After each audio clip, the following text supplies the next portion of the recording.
Selamat pagi anak-anak, Assalamualaikum. Selamat bertemu lagi dalam pembelajaran IPS hari ini. Semoga kita semua sehat dan tetap semangat ya. Anak-anak, hari ini kita akan membahas materi perdagangan antar daerah atau antar pulau dan perdagangan antar negara. Tujuan pembelajaran kita hari ini: pertama, siswa mampu membedakan pengertian perdagangan antar pulau dan perdagangan antar negara. Yang kedua, menjelaskan tujuan perdagangan antar pulau dan perdagangan antar negara.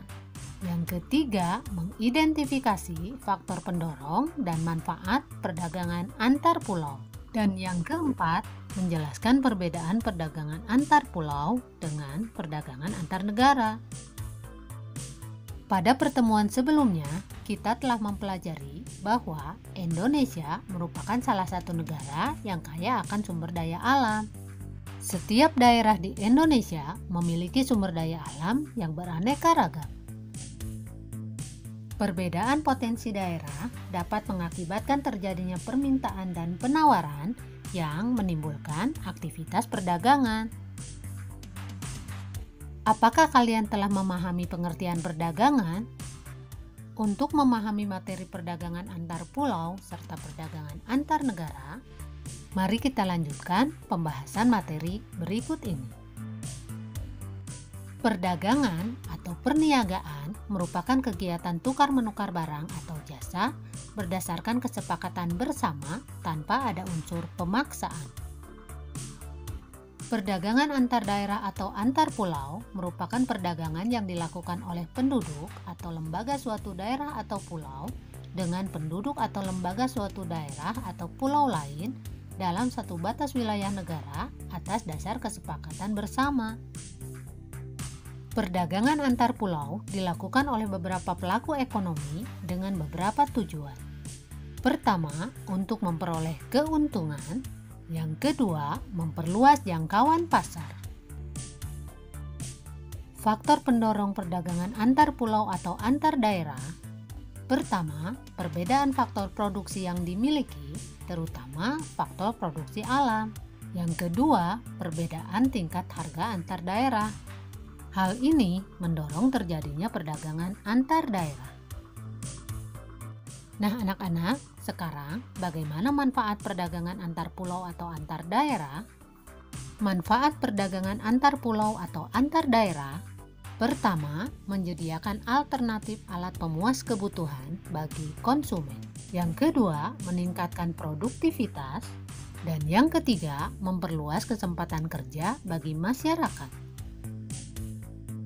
Selanjutnya, perdagangan antar negara. Pada zaman sekarang, batas dan jarak bukan lagi menjadi penghalang bagi seseorang atau badan untuk melakukan perdagangan.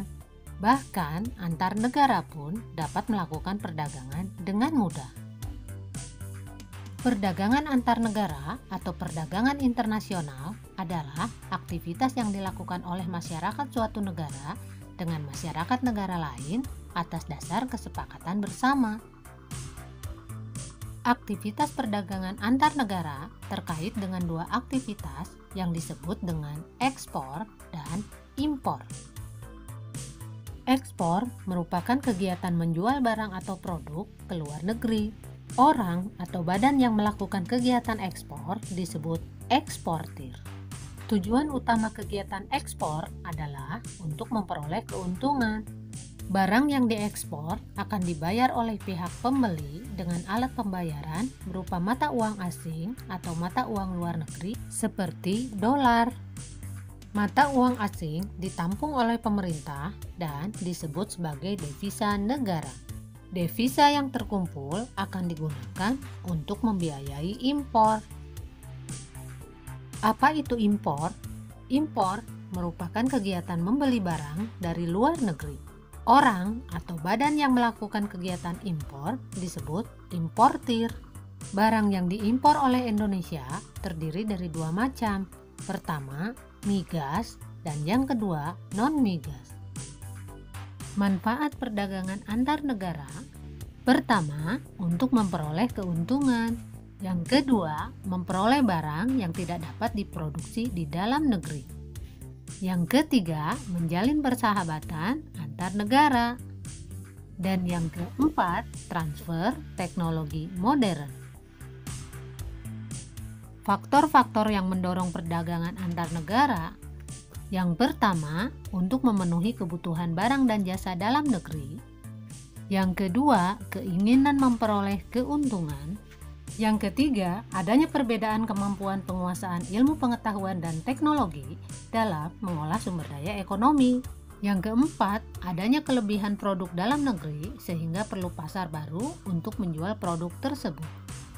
Yang kelima, adanya perbedaan keadaan seperti sumber daya alam, iklim, tenaga kerja, budaya, dan jumlah penduduk yang menyebabkan adanya perbedaan hasil produksi dan adanya keterbatasan produksi. Yang keenam, keinginan membuka kerjasama, hubungan politik, dan dukungan dari negara lain. Dan yang terakhir, terjadinya era globalisasi sehingga tidak ada satu negara pun di dunia yang dapat hidup sendiri. Nah anak-anak, sekarang bagaimana perbedaan perdagangan antar pulau dengan perdagangan antar negara? Ada 3 perbedaan utama antara perdagangan antar negara dan perdagangan antar pulau. Yang pertama, peluang perdagangan yang lebih luas.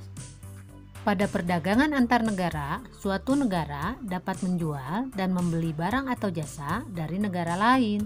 Sementara dalam perdagangan antar pulau, kita hanya dapat melakukan perdagangan antar daerah atau pulau dalam lingkup satu negara.